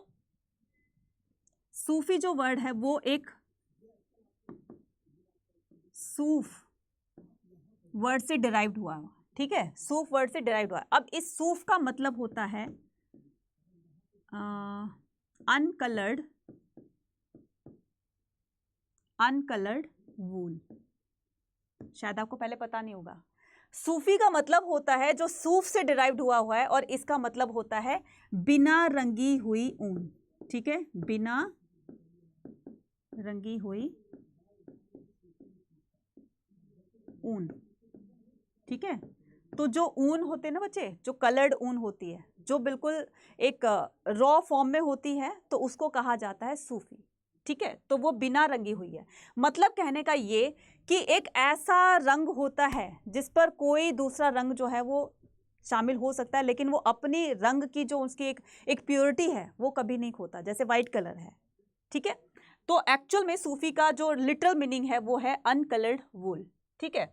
अब हम क्या करेंगे, आगे बढ़ते हैं कि Sufi were group of the religion minded people of Islam. अब ये सूफी क्या होता है बच्चे, Sufis were a group of, सूफी एक ऐसा ग्रुप है जो कि रिलीजियस माइंडेड लोगों का, जो इस्लाम में मतलब इस्लाम धर्म में जो स्कॉलर्स होते हैं, तो उनका जो एक ग्रुप होता है उसी को सूफी कहा जाता है, जिसको धर्म के बारे में बहुत अच्छी नॉलेज होती है, जो लोगों को अच्छी अच्छी बातें बताते हैं, वो अपने नॉलेज के बेस पर ही बताएंगे, तो उनका ग्रुप ही क्या कहलाता है, सूफी कहलाता है। They were critical of other dramatic definition and the scholar the method of the interpreting the Quran। और वो कुरान में लिखी हुई बातों को बड़े इजी वे में लोगों को बताते हैं कि कुरान के अकॉर्डिंग हमें ये करना चाहिए, वो करना चाहिए, क्लियर है। So the emphasize the interpretation of Quran on the basis of personal experience। तो वो खुद कहते हैं कि अपने कुरान को पढ़ करके जो उनके पर्सनल एक्सपीरियंस है वो लोगों के साथ में शेयर करने हैं कि तुम्हें भी इस रास्ते पर चलना चाहिए, तभी तुम्हें अल्लाह के प्यारे बन सकते हो, अदरवाइज तो तुम्हें उसमें काउंट नहीं किया जाएगा। राइट। तो अब हम बात करते हैं किसकी, आगे की बात करते हैं। तो आगे की कहानी क्या कहती है, आगे कहता है कि खानकाज एंड द सिलसिला। बच्चे यहाँ से बहुत बार क्वेश्चन आता है, खानकाज और सिलसिला क्या होता है। खानका एंड द सिलसिला, द लिटिल, सिलसिला का मतलब होता है चेन। क्या मतलब होता है बच्चे, चेन होता है। मतलब कि ये सिलसिला इतने सालों से चला आ रहा है। अब वो सिलसिला का मतलब होता है चेन, जो पहले चीजें चल रही थी अब वही चीजें अब तक भी चली आ रही है। तो एक तरह से इसका जो लिटिल मीनिंग है वो क्या हो गया, सिलसिला का chain. Significance, the continue link between the master and the disciple. अब ये जो सिलसिला है, ये चेन है, किसके बीच में बोला गया, ये रिलेशन किसके बीच में बोला गया है, ये बोला गया है मास्टर और डिसाइपल के बीच में। मतलब गुरु और शिष्य के बीच में जो रिलेशन होता है उसी को क्या बोला गया है, सिलसिला। पहले भी गुरु और शिष्य का जो हमारे इंडिया में है, या फिर आप इस्लाम में लगा लीजिए, तो हर धर्म में एक गुरु होता है, एक शिष्य होता है। तो ये सिलसिला काफ़ी सालों से, बहुत सालों से चलता आ रहा है। तो stretching as an unbroken the spiritual genealogy the prophet Muhammad. तो ये प्रोफेट मोहम्मद के टाइम से ही, क्योंकि उनके भी शिष्य थे, उनके भी फॉलोवर्स थे, उन्हीं की टीचिंग्स को फिर आगे बढ़ाया जाता है और अब तक ये चल रहा है। तो ये सिलसिला तब से अब तक चल रहा है, इसीलिए इसको चेन बोला गया है। Sufi silsila begin to appear the different part of the Islamic world. ये जो सूफी सिलसिला है, ये इस्लामिक वर्ल्ड में जब इस्लाम धर्म को बहुत ज़्यादा प्रोपोगेट किया जाता है और ये फैल जाता है, तो ये सिलसिला तब से, जब इसकी स्टार्टिंग हुई और आज तक ये सिलसिला चलता ही आ रहा है। Outside of the khanqah, many scorned khanqah and took the mendicancy and the. खानका क्या होता है बच्चे, खानका होता है जहाँ पर स्कॉलर्स बैठ करके, देखो ऐसा होता है कि खानका की बहुत सारे सोसाइटी में लोग ऐसे होते हैं जिनको मतलब डेली कोई ना कोई प्रॉब्लम होती है, और वो अपनी प्रॉब्लम को लेकर के और क्या करते हैं, शेख के पास जाते हैं ताकि वो उनकी प्रॉब्लम का सॉल्यूशन दे सके। बताया जाता है कि पहले हम ये करेंगे कि खानका के आउटसाइड में क्या होता था, फिर हम करेंगे कि खानका के अंदर क्या होता है। खानका एक प्लेस होता था जहाँ पर स्कॉलर्स बैठते थे, और स्कॉलर्स की जो डिबेट होती थी वो खानका के अंदर ही होती थी। देखो, तो many scorned of the khanqah took the mendicancy and the observe celibacy. They ignore the ritual and observe the extreme form of the asceticism. वो रिचुअल्स को नहीं मानते हैं, वो ये कहते हैं कि ये जो मूर्ति पूजा है, ये जो झूठे आडंबर है, इनको क्यों करना। हम लोग सच्ची भक्ति भगवान को तभी दे सकते हैं जब हमारे अंदर से एक सच्ची फीलिंग होगी, जब हम अच्छे कर्म करेंगे, उसी से हमारे मन के अंदर एक संतुष्टि आएगी। तो they were known by the different name. उनको इनको क्या कहा जाता है, अलग अलग नामों से पुकारा जाता है। ठीक है, इनको कलंदर पुकारा जाता है, Madaris, Malangs, the Haidars etcetera, because of their the deliberation, the deliberate का मतलब होता है कि अपने आप से किया हुआ काम। ठीक है, deliberate the defence of the Sharia, they were often refer to the Basharia in the contest of Basharia Sufis who compiled with Besharia Basharia. ठीक है, जो टीचिंग्स के अकॉर्डिंग, और फिर टीचिंग्स के को फॉलो करते हुए कुछ अपने इसमें एक्सपीरियंस को ऐड करते हैं। तो इस तरीके से वो उस पाथ पर चलते हैं, उस सिलसिले को आगे बढ़ाते हैं जो उन्होंने खुद एक्सपीरियंस करके, और फिर वो लोगों को उसी रास्ते पर चला रहे हैं। ठीक है, तो इनको क्या कहा जाता है, इन्हीं को कलंदर, मदारी, हैदर, ये सब बोला जाता है। Chishti and the subcontinent. ठीक है, life in the Chishti khanqah. देखो, khanqah was the centre of the social life. खानका क्या था बच्चे, एक सोशल लाइफ का सेंटर था। सोशल लाइफ का मतलब होता है जहाँ पर लोग आते हैं अपनी प्रॉब्लम्स को लेकर के, और क्या होता है, it comprise the several small room. अब ये इस तरीके से होता है खानका कि एक बड़ी सी, मतलब एक प्लेस होता है, बड़ी सी बिल्डिंग होती है, और उसके अंदर ना काफ़ी छोटे छोटे रूम होते हैं, काफ़ी छोटे छोटे रूम्स होते हैं। इन रूम्स में क्या किया जाता है, इनको विजिटर्स को यहाँ पर ठहराया जाता है। And a big hall where the inmates of visitor lived in prayer. और फिर क्या होता है, एक बड़ा सा हॉल होता है, इधर क्या होता है, एक बड़ा सा हॉल होता है। इस बड़े से हॉल में आकर के डिस्कशन किया जाता है। The sheikh lived in the, अब इसका एक मास्टर होता है, उसको शेख कहा जाता है, हेड जो होता है उसको शेख कहा जाता है। अब शेख कहाँ रहता है, क्या वो इन रूम्स में रहता है, नहीं। क्या कहा है, the sheikh lived in a small room on the roof of the hall. इस हॉल की छत के ऊपर एक रूम बनाया होता था, इस हॉल की छत के ऊपर एक रूम बनाया होता था, उस रूम में शेख रहता था। ठीक है, शेख रहता था, और इसी शेख, यही शेख जो है वो क्या करेंगे, वो लोगों के एक तरह से भगवान के बराबर थे, क्योंकि वो उनकी प्रॉब्लम्स का निपटारा करते थे, सॉल्यूशन देते थे। Proof where small roof of the hall where he met visitor and the morning and the evening. अब वो शेख ऊपर से क्या आता था, दिन में 2 बार विजिटर्स से मिलता था, उनकी प्रॉब्लम्स को सुनता था। तो एक बार इवनिंग में आता था, एक बार इवनिंग, और दूसरा क्या था, मॉर्निंग में। ठीक है, तो एक बार इवनिंग मॉर्निंग दोनों बार मिलने के लिए आता था। There was a open kitchen, जिसको लंगर कहा जाता है। किसी के लिए कोई यहाँ पर पैसे नहीं देने पड़ते हैं। तो जैसे हमारे यहाँ भंडारा होता है ना, ऐसे उनके वहाँ पर ओपन किचन होते हैं, जिसको लंगर कहा जाता है। सिख में भी इनको लंगर ही कहा जाता है। From morning to till evening people all the, तो पीपल जो भी वहाँ पर लोग आते हैं, वहाँ पर खाना खाते हैं, came to be seek the blessings, और वो शेख की ब्लेसिंग्स लेने के लिए आते हैं, उनका आशीर्वाद लेने के लिए आते हैं। Various matter other visitor include the पोएस्ट, ना सिर्फ बल्कि प्रॉब्लम्स के सताए हुए लोग उनके पास आते हैं, बल्कि राजा महाराजा, बड़े बड़े मर्चेंट्स होते हैं, ट्रेडर्स होते हैं, पोएट्स होते हैं, तो ये भी उनकी ब्लेसिंग्स लेने के लिए आए थे। जैसे इसमें बताया गया है अमीर खुसरो सीजी, ठीक है, अमीर हुसैन सीजी और the Amir Khusro, right, and court historian of the Ziauddin Barani and all of the wrote of the sheikh. तो ये भी बड़े बड़े राजा महाराजा लोग भी इनके यहाँ आते थे इनकी ब्लेसिंग्स लेने के लिए। किसकी बच्चे? शेख की। ठीक है, नाउ अब हम करते हैं आगे की तरफ चलते हैं। तो आगे की कहानी क्या कहती है, सुन लेते हैं, देख लेते हैं। ठीक है, अब आता है चिश्ती डिवोशनलिज्म। अब ये चिश्ती डिवोशनलिज्म क्या है?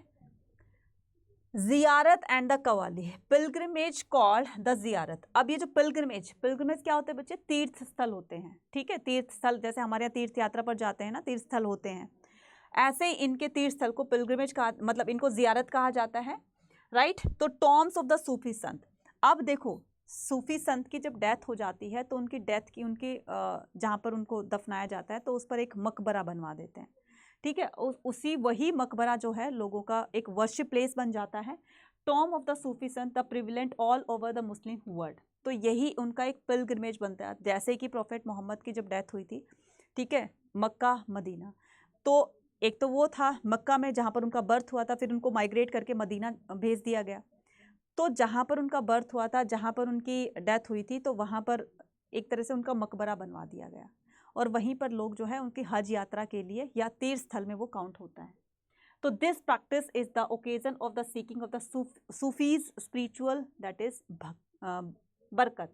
और यहाँ पर लोग जाते हैं ब्लेसिंग्स लेने के लिए, मत्था टेकने के लिए, और इन्हीं से माना जाता है कि उनकी बरकत होती है, उनके आशीर्वाद से। ठीक है, अब आता है for more than the 7 centuries people from the different walks of the express their devotion and the dargah of the 5 great Chishti sant. तो ऐसे हमें संत तो वैसे बहुत सारे हुए, लेकिन कुछ ही संतों के नाम बताए गए जिनकी दरगाह बनवाई गई, और जो मुस्लिम लोग के एक तरह से कह सकते हो कि उनके पूजनीय बन गए। ठीक है, उनकी ब्लेसिंग से उनको काफ़ी ज़्यादा प्रॉफिट होने लगा। So the use of the music and the dance including the mystical chant performing by the specially trained musician and the qawwals. अब ये जो ट्रेंड म्यूजिशियन होते हैं, कव्वाल्स होते हैं, ये कव्वाली जो वगैरह गाते हैं ना, तो एक तरह से ये एंटरटेनमेंट के लिए नहीं होती है कव्वाली, ये भगवान, जैसे हम लोग यहाँ पर भजन कीर्तन करते हैं ना, तो ऐसे ही ये लोग भजन कीर्तन को हम भजन कीर्तन कहते हैं, ये लोग कव्वाली के रूप में अपना जो भी उनकी प्रेयर होती है, मैसेज होती है, जो अल्लाह तक पहुँचानी होती है, तो ये एक उनका जरिया होता है, और बहुत ही अच्छे तरीके से इसको चैंट किया जाता है, गाया जाता है। म्यूजिशियन और the qawwals to invoke the divine the ecstasy is also the part of the ziyarat, और यही एक जियारत का पार्ट होता है। ठीक है, जियारत का मतलब होता है pilgrimage. Clear? Language and the communication. अब क्या करते हैं हम, लैंग्वेज और कम्युनिकेशन की बात करते हैं। Chishti, the Chishti compose their poems. Chishti जो लोग होते थे वो अपनी पोएम्स को कंपोज किया करते थे। ठीक है, उनकी कंपोजिशन में मतलब एक ट्रू डिवोशन होती थी कि किस तरह से हम अपनी ट्रू डिवोशन वो अपने अल्लाह को दे सकते हैं। The Chishti use the Hindavi and the Persian language. याद रखना, ये जो चिश्ती होते थे तो इन्होंने हिंदुओं को नेग्लेक्ट नहीं किया, बल्कि हिंदवी और पर्शियन लैंग्वेज दोनों को मिला करके जो वर्डिंग्स यूज की जाती थी, जिसको उर्दू कहा जाता था। ठीक है, Sufis which was Baba Farid. ठीक है, तो Baba Farid compose the poetry in a local language. Baba Farid ने लोगों की लोकल लैंग्वेज में पोएट्री को या अपनी पोम्स वगैरह को लिखा जिससे कि लोग समझ सके। Some Sufi compose the long poems masnavis. ठीक है, masnavis to express their idea divine to love using the human love and the allegory. कुछ ऐसे होती थी, बड़ी बड़ी पोम्स होती थी जो कि एक लव, एक अफेक्शन अपने गॉड के प्रति, अल्लाह के प्रति शो किया करते थे। Sufi poetry was compose in the Dakhni. देखो यहाँ पर सूफी पोएट्री जो होती थी वो दखनी लैंग्वेज में लिखी होती थी अराउंड द बीजापुर। कहाँ पर ये दखनी लैंग्वेज कहाँ पर यूज की जाती थी? बीजापुर और कर्नाटक रीजन में। तो ये भी 1 मार्कर का क्वेश्चन आ सकता है, ध्यान से देख लो। दखनी लैंग्वेज कहाँ यूज की जाती थी? बीजापुर और कर्नाटका में ये सूफी पोएट्री होती थी जो कि वो कंपोज करते थे सूफी संत। नेक्स्ट आता है सूफी एंड द स्टेट। ठीक है, Sufi and the state, the Chishti tradition and the austere but did not isolate the political power. ठीक है, देखो लोग उनके सामने सिर झुकाते थे लेकिन कभी भी वो पॉलिटिकल फील्ड के एरा के बारे में उन्होंने नहीं सोचा कि हम लोग पॉलिटिकली जो है वो, अब देखो कोई पर्सन है वो फेमस हो रहा है, धीरे धीरे लोग उनके फॉलोअर्स बढ़ते चले जाएंगे तो लोगों के बीच में वो पॉपुलर हो जाएगा। तो ऐसा नहीं है कि वो एक राजनेता ही होगा, क्योंकि राजनेता को जितनी पॉपुलैरिटी मिलेगी या जितने लोग उसके फॉलोअर्स बनेंगे तो वो एक अच्छा खासा एक शासक बन सकता है। लेकिन ये ऐसी फीलिंग्स जो थी वो इनके मन में कभी नहीं आई। The Sufi accept the unisolated grant and the donation from the political elites। तो राजा जो भी रूलर होते थे, शासक होते थे, सुल्तान होते थे, इनको पेट्रोनाइज करते थे, काफ़ी सारा इनको डोनेशन देते थे इनके खर्चे के लिए। अब मकबरा बनवाना है या मस्जिद बनवानी है या लंगर खाने के लिए उनको खाने का सामान चाहिए होता है, बिल्डिंग्स बनवानी होती है जहाँ पर विजिटर्स आते हैं, तो ये सब कहाँ से होगा? जब बड़े बड़े मर्चेंट्स होते हैं, बिग मर्चेंट्स हो गए, ट्रेडर्स हो गए, राजा लोग हो गए, शासक हो गए, इनको दान दिया करते थे, तब जाकर इनका काम चलता था। तो the sultan setup the charitable trust. तो सुल्तान ने एक चैरिटेबल ट्रस्ट यानी कि जो दान वगैरह देते हैं तो एक चैरिटेबल ट्रस्ट ओपन किया जिसको औकाफ कहते हैं, as the endowments for the hospices and the granted tax free land inam. जैसे हमारे राजा महाराजा क्या करते थे, मंदिरों के लिए लैंड ग्रांट कर देते थे, तो ऐसे ही वो लोग भी मोस्क वगैरह के लिए टैक्स फ्री लैंड जो प्रोवाइड करते थे जिसको इनाम कहा जाता था। इस पर किसी तरह का कोई टैक्स नहीं लगता था। चिश्ती इस पे क्या बोलते हैं, मस्जिदों पर या फिर खानखा पर या फिर इस तरह से जो दरगाहें होती है इस तरीके से वहाँ पर एक विजिटर प्लेस बना दिया जाता है, उस पर किसी तरह का कोई टैक्स नहीं लिया जाता था। Chishti accepted the donation in cash. Chishti लोग जो होते थे हमेशा डोनेशन उनको कैश में ही एक्सेप्ट किया करते थे। ठीक है, तो आज की तरह ऑनलाइन पेमेंट नहीं चलती थी उस टाइम। तो kind and the use of their immediate requirement, ताकि वो अपनी इमीडिएट रिक्वायरमेंट को फुलफिल कर सके। अब उनको इमीडिएट खाना चाहिए होता है, पैसे होंगे तो फटाफट से जाएंगे वो चीज़ें खरीद कर ले आएंगे। ठीक है, और अगर मान लीजिए किसी राजा ने उनको कैश ना दे करके सीमेंट डलवा दी या फिर ईंटें डलवा दी या फिर खाने का सामान दे दिया, तो ऑन द स्पॉट खाना खत्म हो जाएगा। तो वो क्या करेंगे, पैसे लेंगे तो फटाफट से दूसरा ले आएंगे। तो वो हमेशा प्रेफर करते थे कि हम लोग कैश में ही ले। ठीक है, new devotion path the dialogue and the dissent in the North India during the 14th century and the 15th century। Kabir was one of the, ध्यान से देखना क्योंकि यहाँ पर क्रोनोलॉजिकल ऑर्डर में भी पूछा जा सकता है आपके CUET में और पूछा भी जा सकता है आपके बोर्ड एग्जाम में भी। तो 14 और 15 सेंचुरी के बीच में, 14 और 15 सेंचुरी के बीच में Kabir was one of the most outstanding example of the poet संत। सबसे बेस्ट एग्जाम्पल है कबीर का, right. Verses ascribed to Kabir have been compiled in the 3 distinct order। तो कबीर की एक पुस्तक थी जिसका नाम था बीजक, उसको 3 पार्ट में डिवाइड किया गया। Weaving a divine fabric Kabir, हालांकि वो पेशे से जुलाहा थे। द कबीर बीजक इज प्रिजर्व्ड बाय द कबीरनाथ। ठीक है, तो कबीर की जो बुक थी, कबीर बीजक जिसको बोला जाता है, बीजक जिसका नाम था कबीर बीजक, तो is preserved by the Kabir Panth. तो कबीर के फॉलोअर्स ने एक पंथ बनाया, एक ग्रुप बनाया जिसका नाम था कबीर पंथ। तो कबीर की ये जो बीजक थी, कबीर ने जो खुद लिखी थी अपनी वाणी, तो उसको प्रिजर्व किया गया कबीर पंथियों के द्वारा। तो the path and the sect of Kabir, तो तो जो रास्ता कबीर ने अपनाया था तो वही रास्ता वो लोग अपनाएंगे, तो इसको सुरक्षित रखा गया उसमें क्या बोलते हैं कबीर पंथ में इन वाराणसी। तो कबीर का जन्म माना जाता है वाराणसी में, उत्तर प्रदेश में हुआ था, ठीक है। तो the Kabir Granthavali is associated with the Dadu Panth in Rajasthan. Kabir की ग्रंथावली को राजस्थान के दादू पंथ में उसको एसोसिएट किया गया, मतलब उसको एक तरह से संरक्षण दिया गया, उसको आगे बढ़ाया गया। And many of his composition are found in the Adi Granth, और उनकी काफ़ी सारी कंपोजिशन, काफ़ी सारी उनकी लिखी हुई कृतियाँ आदि ग्रंथ में भी इंक्लूड की गई, जो कि सिखों की बुक है। All these compilation were made after the death of the, ये सारी जितनी भी कंपाइलेशन हुई ये सारी कबीर की डेथ के बाद ही कंपोज की गई थी। Kabir's poem have survived in the, आपने सुनी होगी ना, दुख में सुमरण सब करे, सुख में करे ना कोई, जो दुख में सुमरण करे, जो सुख में सुमरण करे तो दुख काहे को होए, है ना। तो काफ़ी सारी जगहों पर आपने सुना होगा कि कबीरा ऐसी वाणी ये मन का आपा होए, औरन को शीतल करे आप हो शीतल। तो इस तरह की जो कहावतें होती थी ना, वो बच्चे अपने आप में एक बहुत ही डीप मीनिंग रखती थी, ठीक है। Kabir poems have the survived in the several language, Kabir की जो पोम्स थी काफ़ी सारी लैंग्वेज में उसको कन्वर्ट किया गया। कबीर हमेशा निर्गुण भक्ति को सपोर्ट किया करते थे, कभी भी मूर्ति पूजा पर उन्होंने विश्वास नहीं किया। इवन लोगों को बताते थे कि मूर्ति पूजा का जो है वो झूठा आडंबर होता है, तुम इसको फॉलो मत करो। मूर्ति पूजा का उन्होंने खंडन किया। वो कहते थे अगर तुम्हें अपनी एक ट्रू डिवोशन देनी है ना गॉड को, तो अच्छे अच्छे काम करो, अच्छे कर्म करो, ठीक है, और लोगों को हर्ट मत करो। तो इस तरह की टीचिंग्स वो लोगों को दिया करते थे, कबीर लोगों को दिया करते थे, और इस तरीके से कबीर के भी फॉलोअर्स काफ़ी बढ़ गए थे। अब हम बात करते हैं किसकी, Guru Nanak and the scared word. Guru Nanak और उनके वर्ड्स को यहाँ पर डिफाइन किया गया है। Baba Guru Nanak was born in a village called Nankana Sahib. तो इनका बर्थ जो होता है वो पंजाब में ननकाना साहिब में होता है, ठीक है।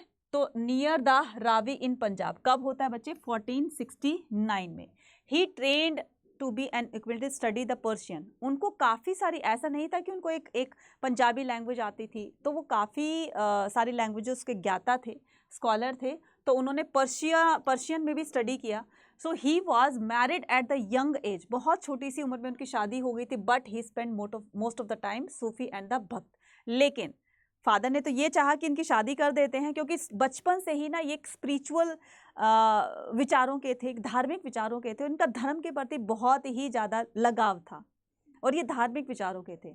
तो इनके पेरेंट्स ने सोचा इसकी शादी कर देते हैं, तो हो सकता है कि ये गृहस्थ जीवन में कुछ इंटरेस्ट लेने लगे और ये उसी में उलझ कर रह जाए। लेकिन नहीं, शादी करने के बाद भी ये मैक्सिमम टाइम अपना जो है वो साधु संतों के साथ में बिताया करते थे। He also travel the widely, और ये जगह जगह पर घूमे। Mirabai the devotee of the princess. Mirabai का नाम कौन नहीं जानता। तो ये प्रिंसेस होते हुए भी इन्होंने एक साधु संत वाली जो लाइफ होती है वो स्पेंड की। Mirabai was the best known women poet with in the भक्ति ट्रेडिशन। तो ये फेमस जो है विमेन पोएट है, विमेन जो है वो डिवोटी है, जो कि पूरी इंडियन सोसाइटी में ये जानी जाती है। ही वॉज राजपूत प्रिंसेस, एक ये राजकुमारी थी, ठीक है, राजपूत की, फ्रॉम द मरता इन द मेवाड़, ठीक है। तो ये मेवाड़ की राजकुमारी थी और इनकी शादी होती है सिसोदिया क्लान के राजा से, ठीक है, सिसोदिया क्लान के राजा से होती है। शी डिफाइंड हर हस्बैंड, तो वो अपने हस्बैंड को, ठीक है, उनकी शादी, तो मुझे ना कमेंट सेक्शन में लिखकर बताना है कि मीराबाई के हस्बैंड का नाम क्या था। 2 क्वेश्चन दिए आपको, ठीक है। तो मीराबाई के हस्बैंड का नाम क्या था वो बताना है आपको। तो she defined her husband and not submit to the tradition. उन्होंने कहा कि चाहे मैं सांसारिक रूप में तुम्हारी पत्नी कहलाई हूँ, लेकिन मेरे पति, मेरे पेरेंट्स, मेरे दोस्त, मेरी सखी, मेरी सहेली, मेरा सब कुछ जो है वो श्री कृष्ण है, ठीक है। तो she recognise the Krishna the avatar of the Vishnu. तो ये कृष्ण जी को बहुत मानती थी, जो कि विष्णु के अवतार थे, और ये अपना उनको प्रेमी भी मानती थी। ये अपने आप को उनकी प्रेमिका मानती थी और उनको अपना प्रेमी मानती थी। सो हर इन लॉज ट्राई टू, तो उनके इन लॉज ने काफ़ी इनको मारने की कोशिश भी की कि ये मर जाए तो कम से कम ये इस तरह से दुनिया उनके बारे में बोलेगी तो नहीं। तो कभी जहर का प्याला देते हैं, कभी इनको बास्केट में डालकर स्नेक उनकी बेड पर छोड़ देते हैं, लेकिन वो मरी नहीं, फिर वो नौलखा हार बन जाता है। तो ये सारी चीज़ें आपने सुनी हुई हैं, लेकिन वो माना जाता है कि बहुत ही ज़्यादा ब्रेव थी और उन्होंने किसी की परवाह नहीं की। But she escaped and leave as the wandering singer. और वो क्या करती है, वो भगवान के भजन यानी कि श्री कृष्ण के भजनों में ही पूरा दिन अपना व्यतीत कर देती थी, कंपोजिंग। और उनकी composition intense expression of the emotion, उनकी पोम्स में, उनके भजनों में एक इमोशन होता था, एक लगाव होता था भगवान के प्रति, जो कि पहले भी गाया जाता था और आज भी वहाँ के मंदिरों में गाया जाता है। Reconstruct of the Hindus, reconstruct of the histories of the religious tradition. तो इसको हिस्ट्री को रिलीजियस ट्रेडिशन में कैसे इसको रिकंस्ट्रक्ट किया गया। Historian use to variety of the sources. अब हमें इतनी सारी जानकारी कहाँ से मिलती है, कहीं ना कहीं से तो हमें टेक्स्ट बुक मिली होगी ना, जिसके थ्रू हमने इतनी सारी इन्फॉर्मेशन को जाना, हमारे हिस्टोरियन ने। तब जाकर हिस्ट्री को रिकंस्ट्रक्ट किया जाता है कि उन्होंने बुक को पढ़ा, फिर बुक को पढ़ करके फिर हिस्ट्री को वो लोग लिखने लगे। ठीक है, तो historian religious tradition the include stupas, monasteries and temples. तो अब हमने क्या पढ़ा, पूरा हमने भक्ति सूफी मूवमेंट पढ़ा, और इससे पहले भी हमने थिंकर, बिलीव्स एंड बिल्डिंग्स वाला चैप्टर पढ़ा था। इससे हमें क्या कंक्लूजन निकला, क्या इसमें क्या कंक्लूड होता है कि स्तूपास बनने लगे, मोनेस्ट्रीज बनने लगी, टेम्पल्स बनने लगी, मॉस्क बनने लगी, काफ़ी सारी चीज़ें यहाँ पर एक रिलीजियस प्लेसेस बनने लग जाते हैं। Historian also draw the textual sources. तो ये सारी चीज़ें उनको टेक्स्ट बुक से मिलती हैं या फिर हेजियोग्राफी से मिलती है। हेजियोग्राफी किसको कहते हैं, हेजियोग्राफी कहते हैं अ बायोग्राफी रिटन बाय संत। ठीक है, ये संत की बायोग्राफी होती है जिसको हेजो बायोग्राफीज कहा जाता है। So these sources enable historian to understand the certain religion believes and practices. अपने अपने तरीके से हर रिलीजियस में एक्टिविटीज़ होती हैं। अगर इस्लाम धर्म की अपनी अलग एक्टिविटीज़ होती हैं, मुस्लिम्स उसकी, हिंदू की अलग होती है, सिखों की अलग होती है, क्रिश्चियंस की अलग होती है। The range of the simple direction language the vachanas Basavanna to the ornate language of the farman of the Mughal emperors. तो मुगल एम्परर तक आते आते ये भक्ति सूफी मूवमेंट अपनी चरम सीमा पर पहुंच जाते हैं। लोग अपने अपने तरीके से अपने धर्म की एक्टिविटीज़ करते हैं। ठीक है, ये था हमारा आज का चैप्टर। ठीक है, उम्मीद करती हूँ कि चैप्टर आपको समझ में आ गया होगा। हालांकि बड़ा है, लेकिन बच्चे इसमें से काफ़ी सारे क्वेश्चंस आपके बोर्ड एग्जाम में पूछे जाएंगे, तो इसको दोबारा से एक बार देख जाइएगा जब भी आपका एग्जाम होगा। अभी टाइम है, 29 मार्च को है, लेकिन इसे एक दो बार देखोगे तो पूरी तरीके से समझ में आ जाएगा। ठीक है, इसके बाद जैसे ही आप बोर्ड एग्जाम को ख़त्म कर लेंगे तो वैसे ही आपका हो जाएगा CUT का ऊपर प्रेशर आपके ऊपर। तो CUT के लिए अड्डा 24/7 की तरफ से बैचेस लॉन्च किए गए हैं।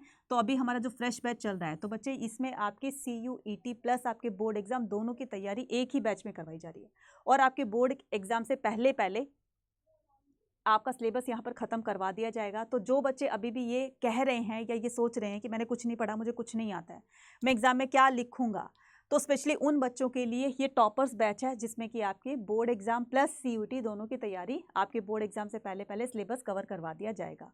अब इसको खरीदने का, इसको परचेज़ करने का क्या तरीका है वो भी बताऊंगी। तो जो लोग इसके अलावा, जो बच्चे मॉक टेस्ट परचेज़ करना चाहते हैं, उससे तैयारी करना चाहते हैं, सैम्पल पेपर से तैयारी करना चाहते हैं, या ई-बुक्स PDF वगैरह लेना चाहते हैं, तो उसके लिए भी यहाँ पर सारी चीज़ें अवेलेबल है। बच्चे इस पर मैक्सिमम डिस्काउंट मिलेगा जब आप कोड यूज़ करोगे Y489, राइट। इसको अगर आपने यूज़ किया तभी आपको मैक्सिमम डिस्काउंट मिलेगा, अदरवाइज तो आपको फुल पेमेंट करनी पड़ेगी, जो कि आप चाहते नहीं हो फुल पेमेंट करना। जो भी बच्चे चैनल पर नए हैं तो चैनल को अभी के अभी सब्सक्राइब करेंगे, कमेंट करेंगे, शेयर करेंगे और लाइक करेंगे।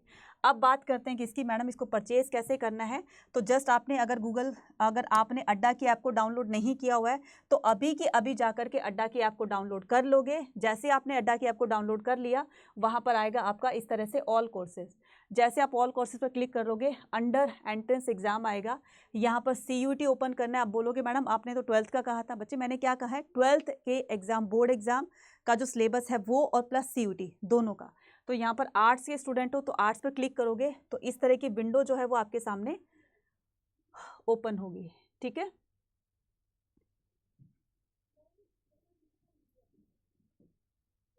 ठीक है, क्या हो गया इसको, ये अड्डा की ऐप। ठीक है, उसके बाद क्या करना है, इस पर ऑल कोर्सेज पर जाना है। तो ऑल कोर्सेज पर जैसे ही आप गए तो वैसे ही आपको यहाँ पर दिखेगा under under grade entrance exam CUET, then उसके बाद आर्ट्स पे जाओगे और फिर आर्ट्स पर आते ही आपकी इस तरह से विंडो ओपन हो जाएगी। ये देखिए, ये हैं सारे कोर्सेज, ठीक है, और ये है हमारा टॉपर्स बैच, ये है हमारा टॉपर्स बैच। और जब आप इसको परचेज़ करेंगे, फॉर एग्जांपल हमने टॉपर्स बैच को परचेज़ किया तो इस तरह की विंडो आएगी आपकी, ठीक है, ये रहा, क्लियर। इसको बाय नाउ पे क्लिक करना है, तो जैसे आप बाय नाउ पे क्लिक करोगे तो वैसे ही पूछेगा आपसे एक कोड, ठीक है, क्या पूछेगा, एक कोड पूछेगा, और कोड अप्लाई करना है आपको, क्या यहाँ पर अप्लाई करना है आपको Y489। क्या अप्लाई करना है बच्चे, Y489। तो जैसे आप Y489 टाइप करोगे, यहाँ पर अप्लाई करोगे, तो ये आपका अप्लाई, जैसे ही आप अप्लाई कर दोगे तो वैसे ही आपका यहाँ पर रिमूव हो जाएगा। तो जो कोर्स आपका 5999 का था वही कोर्स आपका रह गया है 4979 का, जिसमें आपकी 2 बड़े एग्जाम की तैयारी करवाई जा रही है। तो जल्दी से जाओ, इसको परचेज कर लो और अपनी तैयारी को और ज़्यादा बूस्ट करके जाओ, ठीक है। थैंक यू वेरी मच, मिलते हैं नेक्स्ट क्लास में। Till then take care, bye bye.